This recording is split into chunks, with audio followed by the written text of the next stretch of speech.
Dear reader, recording number 10. I'm sticking with the School of Comedy script. This should be enough for probably at least 10 episodes.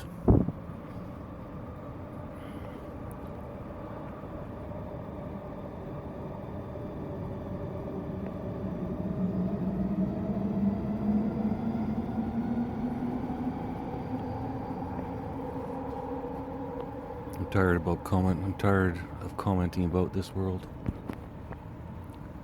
I like this movie idea. I think it's funny. I think it's interesting. I think it's amazing. I think it's worth $7 a month to listen to. If you think I'm wrong, then stop listening. Scene: Tony's bedroom. Interior: Tony's bedroom, night, 3:29 a.m.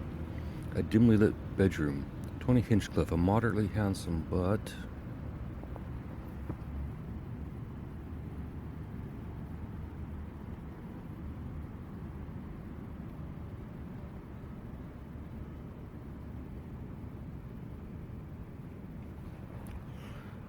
moderately handsome but slightly effeminate 38-year-old man jolts awake in bed, alone, except for a presence nearby. He blinks, disoriented. Tony. Holy shit. He grabs his phone from the nightstand, thumbs flying as he texts JOE ROGAN. Tony, text. Joe, if you're awake, call me. If not, read your email in the morning. Tony tosses the phone aside, snatches his laptop, and starts typing furiously. The camera pans to an incredibly hot 20-something groupie in bed, moaning faintly at the keyboard chatter. Tony, doors over there if you don't like the sound of me typing. Groupie, fuck you. Tony, you already did. I'm busy now. Stay or leave, but keep quiet. The groupie grumbles, rolls over, and falls back asleep. Tony types an email to Joe.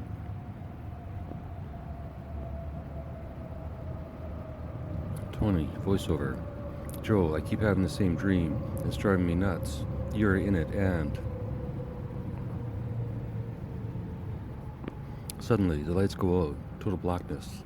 Morgan Freeman's voice cuts through, calm and commanding. Note to Director Mel. The entire scene is 100% black. Tony's voice fills the left channel and Morgan the right. Tony's voice fills the left audio channel and Morgan the right.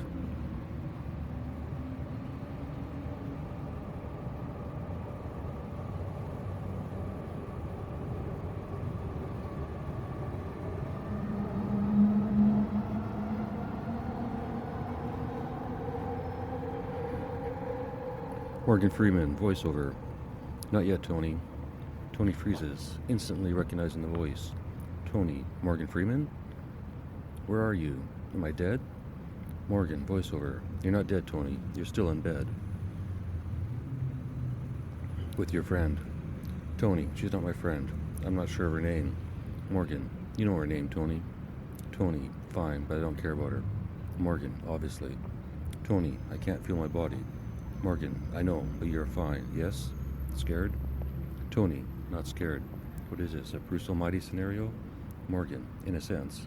Less theatrical and more documentarial. Tony, that's not a word.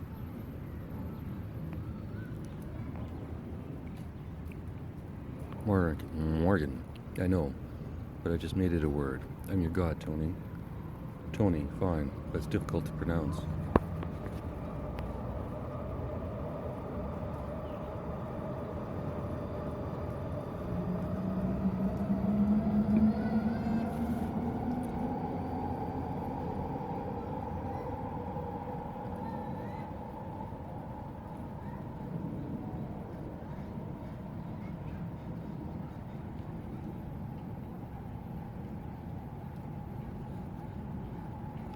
Crazy to think how much video people have of their kids now from their phones and whatnot.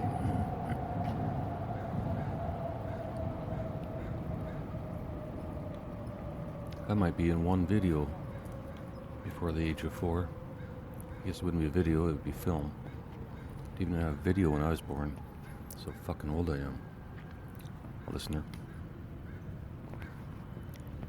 Tony, fine, but it's difficult to pronounce. Morgan, I thought you could pronounce anything, Tony. Perfect dictation. Is what you like to call your speech pattern, correct? Tony, so you listen to Kill Tony? Morgan, I do. And I have every episode at my fingertips. Well, my memory. I don't use the internet. Tony, too slow? Morgan, too many lies. Tony, makes sense. God hates lies. Morgan, as you do, Tony. I've seen when guests try to lie to you, you hate it. You want them off the stage. Tony, if it's a lie, then it's boring. Anyone can lie. I'm looking for real comedians and real stories. Morgan, I know, Tony. That's why I'm here. Tony, okay, hit me with it. I get your powers and do better than Bruce or Evan? Morgan, what powers do I have, Tony? Tony, I have no idea. Morgan, not a believer? Tony, not yet.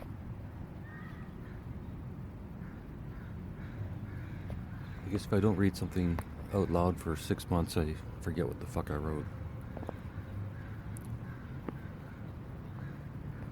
Morgan, good. You'll have no powers, none at all, except the knowledge of this conversation. If you ever attempt to write down or share this conversation, you'll become mute, or your hands won't work, or you'll begin to vomit. Anything, but this story will never come out of your body, understood? Tony, got it. So what do I do? You wait for the train to pass, Tony. You look for Chinese babies.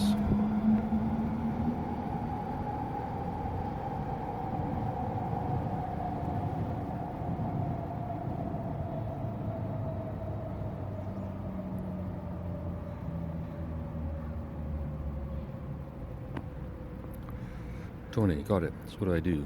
Morgan, you wait. Tony, 4. Morgan, the 1. Tony, Neo? Morgan, in a sense. Why do you love the underdog, Tony? Tony. Isn't it obvious?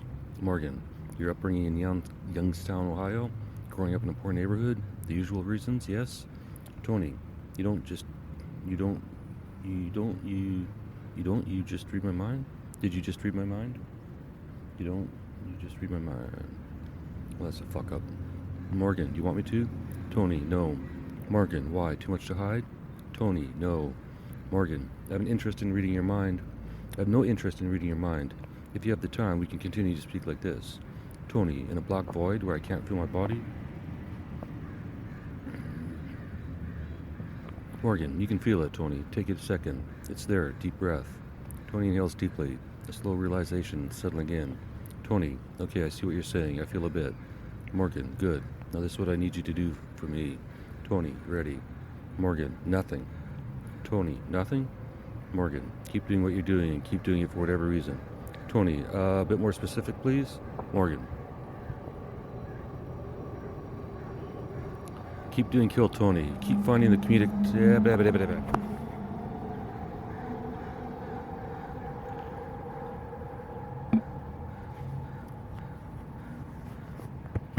Keep doing Kill Tony. Keep finding the comedic talent that nobody else can recognize or are even looking for. Be you. You have to admit it's working. Who else is doing arenas like you? Tony, nobody. Morgan, exactly. Keep going, and then one day you'll have a comedian on your show that'll change everything. Tony, hint? Morgan, you'll know when you hear his voice. It'll be like the voice in your dreams, the dreams you're about to spill to Joe. Tony, so you can read my mind. Morgan, not really. Tony.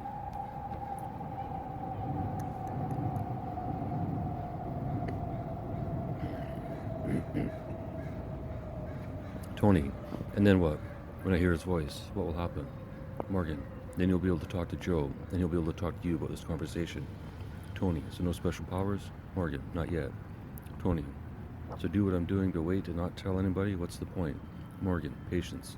Tony, I'm a fairly patient person, Morgan. Morgan, it's not your patience that I'm testing. Tony, got it. So now what? I pray if I want to talk to you again? Morgan, no, I won't return. You have to believe this conversation occurred as is. Tony, why me, God? Morgan, you help others with no incentive other than their success. If they succeed, you win. You brag, you take the credit, but they receive the benefits, the fame, the glory, the check. Why, Tony? Tony, I'm not sure why. Morgan, I am. Tony, care to explain? Morgan, no. Tony, fine. Anything else I should know? Morgan, your bullshit detector may increase in sensitivity, but you're not a human lie detector. Yet. Be careful. Tony, I think I am, but if you say so. Morgan, and one other thing, Mr. Hinchcliffe. She still loves you. Tony, who? Morgan, we both know who. The one you rarely mention or acknowledge her existence. You almost kept her in the closet. Yes, Tony? Tony, fair enough. Morgan, fair enough? So we're on the same page? We both know who she is? Tony, yes. Fuck you, Train.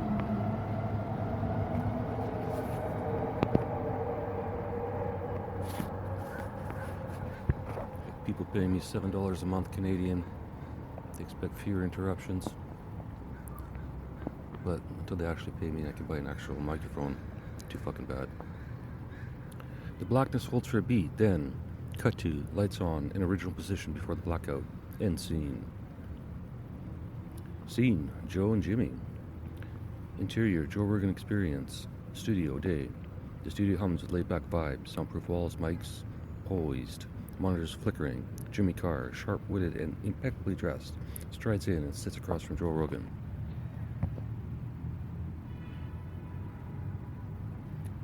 Rugged and focused. These pauses really suck sometimes there, listener. Jamie, the producer, nods from his tech station.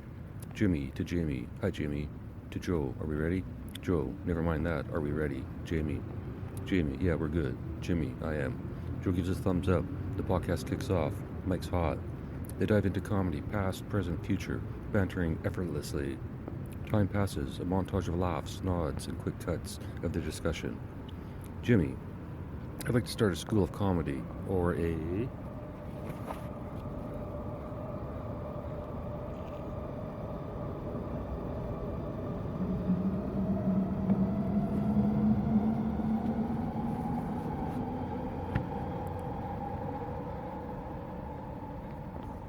school for comedy. Joe, that's a great idea, Jimmy. How would it work?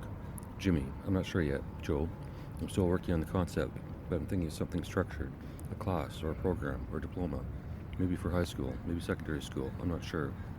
Joe, why is this important to you, Jimmy?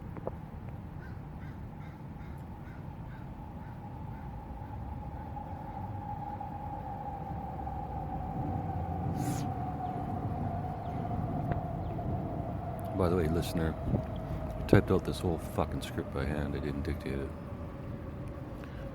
Every single fucking Joe, Jimmy, Tony.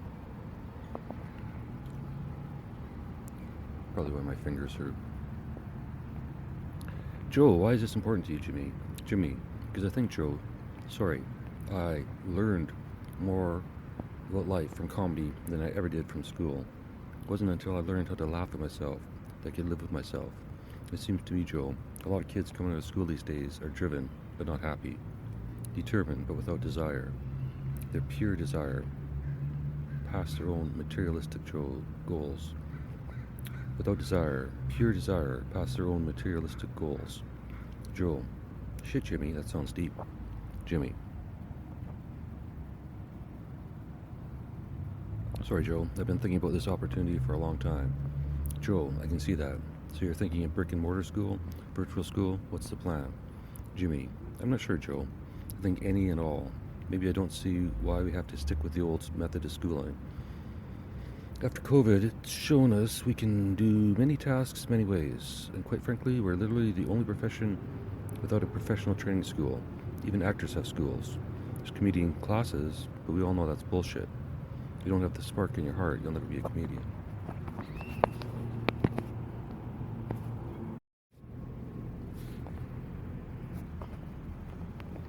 Jimmy, sorry, Joe. I've been thinking about this opportunity for a long time. Joe, I can see that. So you're thinking of brick and mortar school, virtual school, what's the plan? I'm not sure, Joe. I think any and all. Any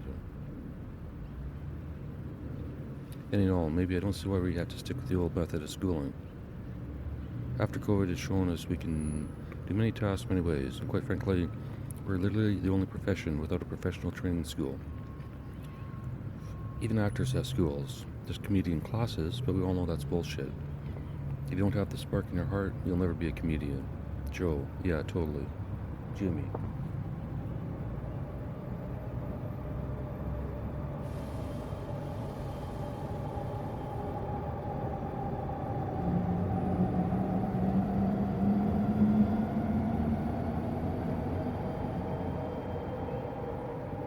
Jimmy. So what we need is a school that can recognize that spark in a person and get them in the class or environment they need. And the great thing about comedy, Joe, is it's not necessarily age-based. It should be age-appropriate, but it doesn't have to be age-based. However, if the teachers do their job, they'll show the comedian how to adjust on the fly for the audience and automatically turn shit into poop and perfect ass into cute bum. Joe, right. Jimmy. Maybe Joe, let's say I was hired as the comedy teacher at a K-12 school, or grade 1 to 12, whatever. I could easily group those by 1 to 3, 4 to 6, 7 to 9, and then 10, 11, and 12. All these groups could be taught together. I'm not saying kids should be forced to take comedy. Why not make it an option? Joe, interesting. Jimmy, you've got a comedy teacher whose full-time job is to teach comedy, but it's optional, only for the students who are interested. And then, as an example, every day at lunch, there could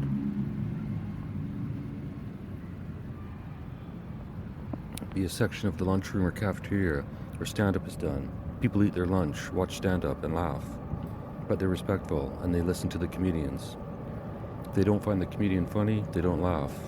Joe, like a little comedy club at lunch.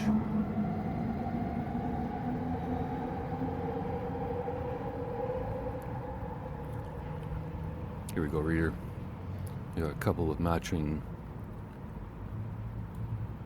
vests, down-filled vests with a hood.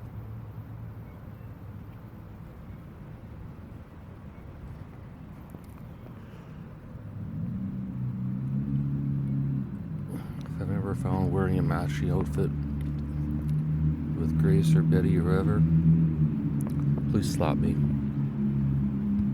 Reader, listener, whoever the fuck you are.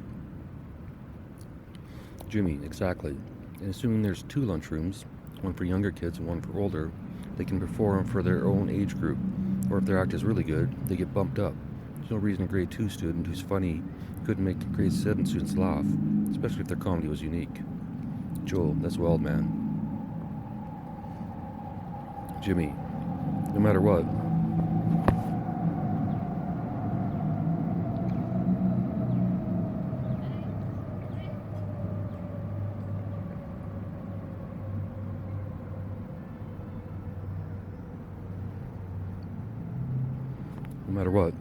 for either 1 hour a day, for either 1 hour a day of classes, if they're in the comedy class, or if they're hanging out in the cafeteria, they might hear a laugh, and they might have a chuckle.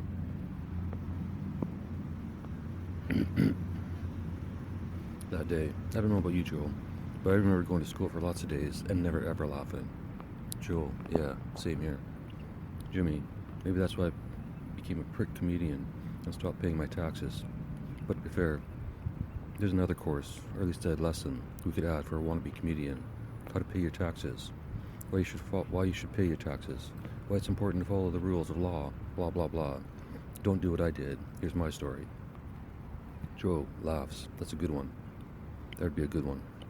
Jimmy, because if you think about it, Joel, most comedians are losers in the making who somehow got lucky. At some point, someone found them funny. They got a laugh, and then another laugh.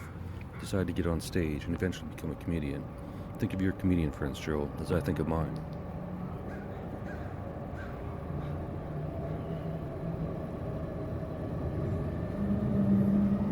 Most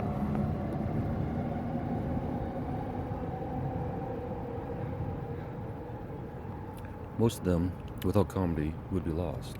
Joe, totally. Jimmy, they'd probably be working some boring 9-to-5 job, have a wife they don't love, kids they tolerate, just waiting for something in their life to change. Most comedians are losers. Joe, Joe, harsh but true. Jimmy, all I'm saying, Joe, is let's catch them before they really are a loser.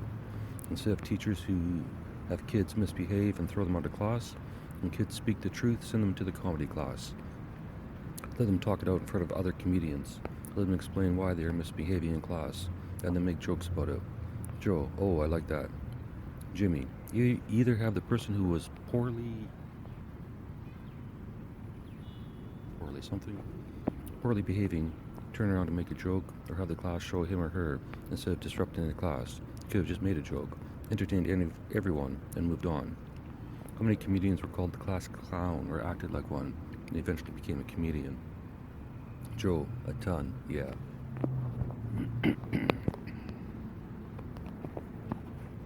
Jimmy, that's after being discouraged from that behavior, criticized for it, called a loser for it, called a lazy, no good son of a bitch. You'll never work if you don't graduate. Any of those things, Joe. Joe, preach it, man.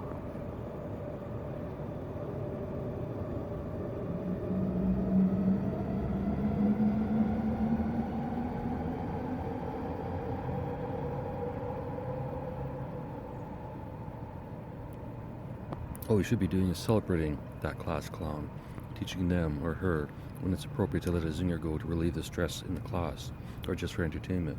What fucking difference does it make in a world if there's a kid in class smart enough, funny enough, quick enough,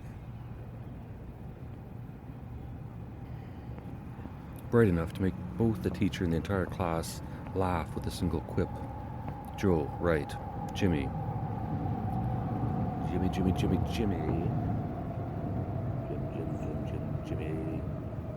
Jimmy, that student should be fucking celebrated, not sent to the principal's office, in my opinion, Joe. Joe nods, fully on board. Joe, keep going, Jimmy. Jimmy, thank you, Joe, I will. Joe, every comedian on the planet knows you're set to become the first billionaire comic. Joe, maybe Jimmy, but not because of my comedy, because of the podcast, and maybe the club. But I don't make money from the club, so the podcast. Jimmy.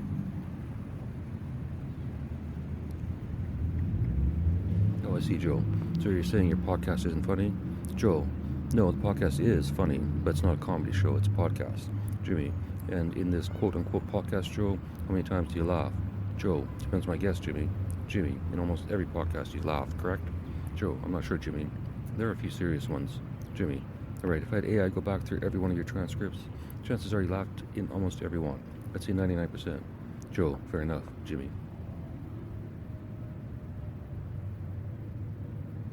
Jimmy, then would you say you know how to fake laugh, Joe? Joe, absolutely not, Jimmy. Jimmy, that's my entire point, Joe. Every time you laugh, I hear, the audience hears, the sincerity in your laugh. You're laughing because someone said something you felt was funny. You didn't force the laugh out, you didn't force a smile out, it's just you naturally laughing. Joe, yeah, true. Jimmy, so if you make $1 billion off these podcasts, you're the first $1 billion comedian, because you're not only the one laughing, your guests are laughing too.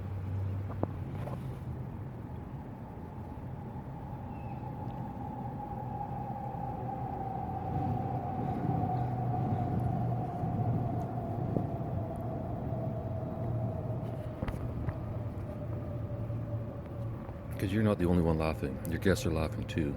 With you or at you, something they said, or something you said, or some video you play. It's 3 hours of you talking to another person, honestly, and often with laughter. To me, that's a comedy show.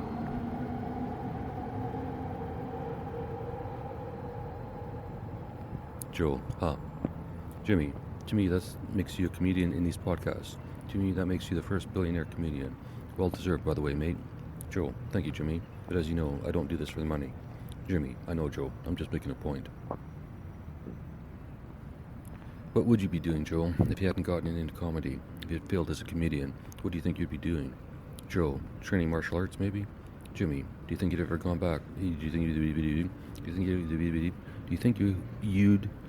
you would have ever become this famous? Gone back to school, got a degree, got some 9-to-5 job? Joe, nah, I was always a dreamer. I always knew I'd be doing something other than what my parents did, or what other families did. Jimmy, did you somehow know this wasn't for you? And if yes, who helped you? Joe, yes, Jimmy. And nobody helped me until I got into the comedy scene. And other comedians helped me. They'd teach me everything. The ones that became my friends helped me along the way. Jimmy, why did they help you, Joe? Joe, I don't know, Jimmy. I guess because they're my friends. Jimmy, do you have friends like that growing up or in high school? People you were close with, could talk to, say anything about, anything? Your life, your career?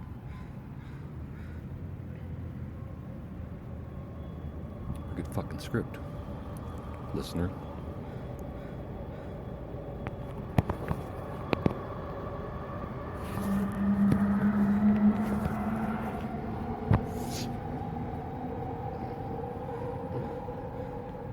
Thanks to it being rush hour, increased trains. Should push this recording over to 30 minutes. Another episode done and done. Starting to remember the story. Joe, close, but not really, Jimmy. Jimmy, comedians are a special breed of friends, because I think we all have pretty good bullshit detectors. We see it in our friends' eyes when they're not being 100% truthful. Not necessarily deceiving, but hiding something. Joe, I agree, that's exactly right.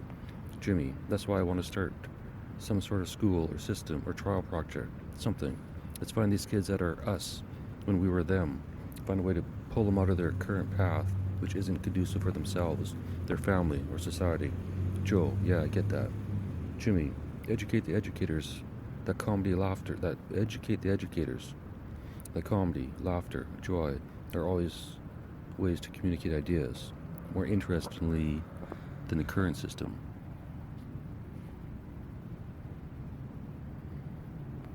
Imagine a history class based on comedy and the fun you could have with it.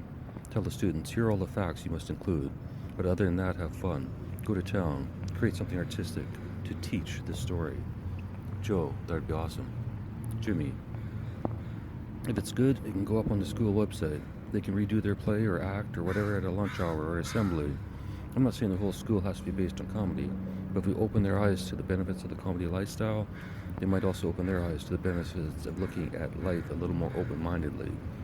Joe, how do you see this working, Jimmy? You've seen this as a paid position, yes?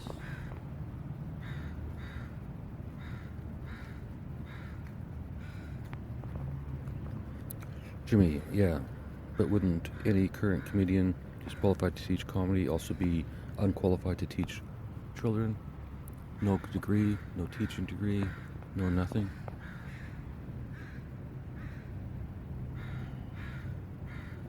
Name one comedian with a degree in teaching.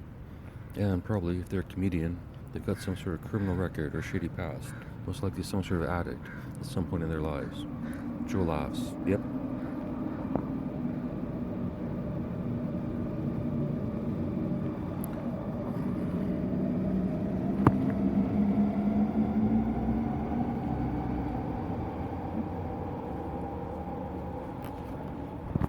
The comedian possibly lived on the street or in their van. Fucking trains.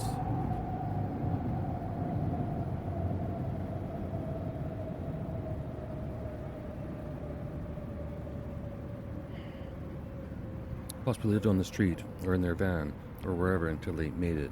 Basically just lived a life that almost no parent would wish upon their child. And this is the person that's going to teach their children comedy? Joel, right. Jimmy, absolutely, Joel. They'd be the best. And quite frankly, I think everyone deserves a second chance regardless. Plus, look at these schools. Everything's under 24/7 video surveillance. What the fuck can any teacher do with a student right now?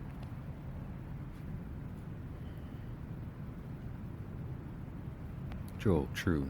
Jimmy, unless they were completely psychopathic, and if they were, the school wouldn't stop it anyway. So I say fuck the teacher's credentials, fuck the need for a teacher's degree. You don't need 4 years of education to stand up in front of a group of kids and tell your story, explain your comedy, explain comedy in general. Joe, yeah, that makes sense. Jimmy, any comedian can break down comedy. Quite frankly, the point isn't to teach them this matter. Jimmy, any comedian can break down comedy. Quite frankly, the point isn't to teach them the semantics of comedy. The point is to teach them how to be a comedian naturally, how to let it flow. When you see the words and the jokes, it's really more about being comfortable in your own skin as a person. You are. Joe, deep man. No idea how long this goes on. Jimmy, I guess maybe by touching that identity, comedian, it gives you a bit of freedom. I'm not suggesting, Joe, that we have comedian as some sort of label like trans, but the comedian mentality is definitely unique. Wouldn't you agree? Similar to autism, but more like a secret personality we all have off stage. Maybe in the green room, when one of us is telling us a story about our past, and everyone else is thinking, shit, I've been through that too. Or they think, I've been through worse, or less, or similar, or whatever. Either way, they think. Joe, absolutely, Jimmy.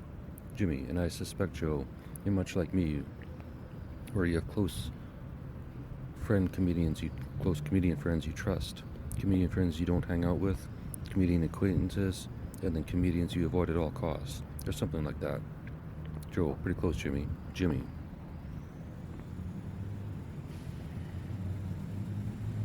That's great. You basically have 3 or 4 possible groups of friends any day you want, especially since you own your own club. You can walk into that group and have a friend anytime you want or need. Joe, yeah, that's a perk. Jimmy, I'm like the kid sitting in history class, hating his life, contemplating suicide, wondering if he'll ever get laid, and hating history class, other than seeing the funny parts, which nobody thinks is funny except him.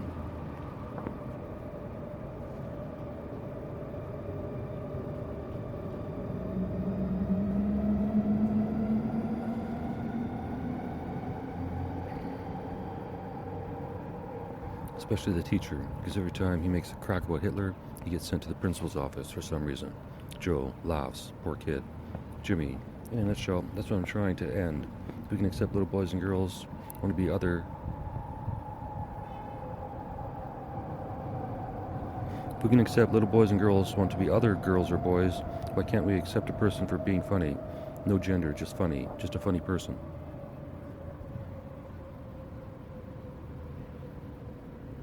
Joe, damn right. Jimmy, don't have to do anything special for them other than accept it. And maybe don't send them to the fucking principal's office just because of a little Hitler joke. Anyway, Joe, that's my rant. Apologize for taking up so much time, but I hope one day there'll be a school of comedy. Or I guess a school of life based on comedy. Joe, I hope so too, Jimmy. The two share a nod, the weight of the idea settling in. The podcast rolls on. Fade out. End scene. Note to Mel. Jimmy and Joe are free to write this scene in their own voices and can add or remove content as long as the message remains the same.